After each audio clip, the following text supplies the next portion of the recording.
talking? Okay, so here we have. They went across the lake to the region of the Gerasenes. When Jesus got out of the boat, a man with an impure spirit came from the tomb to meet him. This man lived in the tombs, and no one could bind him anymore, not even with a chain.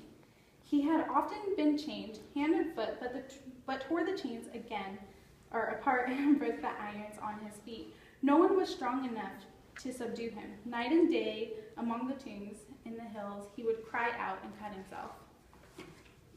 So at this point, we see a man whose soul had completely been overtaken. He was outcasted by society, deemed as demonic, and people were probably scared of him because he had animal-like behavior and inhuman strength. So I like to compare this man to what happens to us when we become almost infested with sin. I feel like it's super easy to stumble, right? Once we stumble, I feel like we become more susceptible to sin. It becomes easier to fall into temptation or give into temptation. And before we know it, we go from Christian to, we're always sinner, but very unchristlike, right? And I feel like, during those times, Satan loves it because he wants to make us feel shamed. He wants to make us outcast ourselves. He tries to make us think that if our Christian friends knew what we had been doing, they wouldn't like us, right?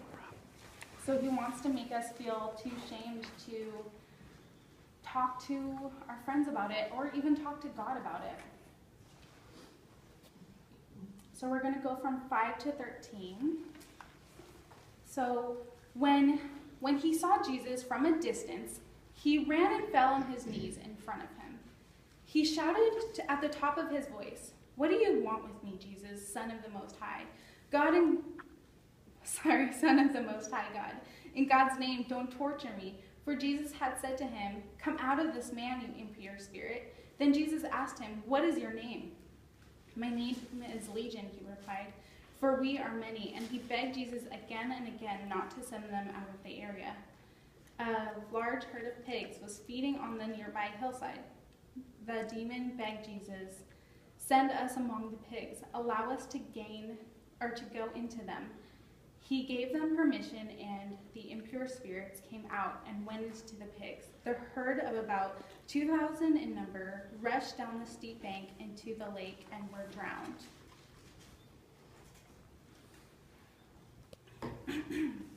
So I feel like sometimes we feel like, or when we do fall and we do stumble, I feel like we feel like our sin and our darkness,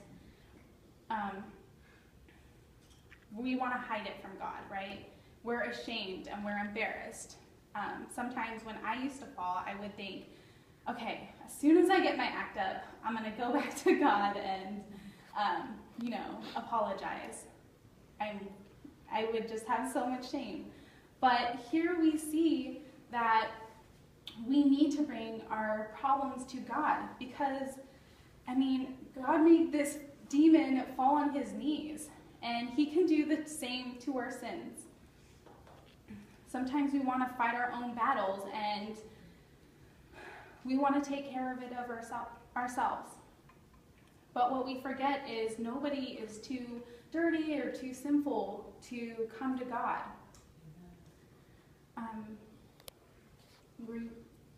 If we look back throughout the Bible, Jesus heals the most dirtiest of people. He healed lepers, people that everybody would outcast and nobody would go near. He would touch them and he healed them. So what this tells me is if Jesus could touch a dirty leper, then of course he can help me with my embarrassing problem,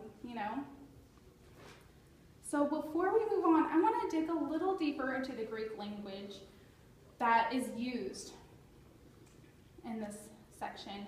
So the demon refers to himself as Legion, which at the time only had one definition, which was for a group of Roman soldiers, which was about 2,000 men, which you can connect that to the 2,000 pigs.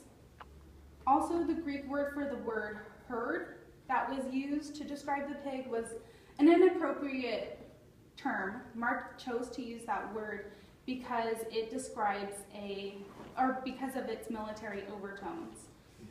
So the word he chose to use actually describes abandoned military recruits. The third word that has military overtone is dismissed.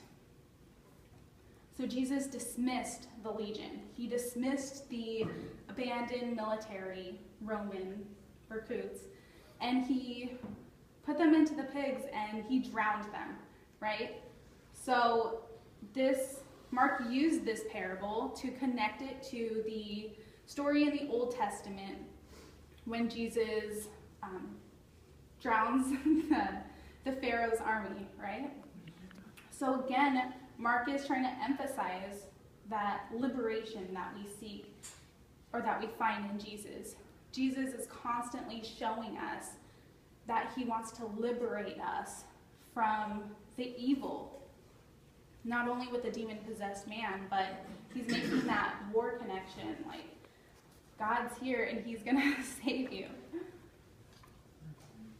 So let's go on from Mark 5:14 through 20. Okay. So those tending the pigs ran off and reported this in the town and countryside. And the people went out to see what had happened. When they came to Jesus, they saw the man who had been possessed by the legion of demons, sitting there, dressed in his right mind, and they were very afraid. Those who had seen it told people what had happened to the demon-possessed man, and told about the pigs as well. Then the people began to plead with Jesus to leave their region. As Jesus was getting to the boat, the man who had been demon-possessed begged to go with him. Jesus did not let him. He said, "Go home to your own people and tell them how much the Lord has done for you, and how much he has had mercy on you." So the man went away and began to tell the people in the Decapolis how much Jesus had done for him, and all of the people were amazed.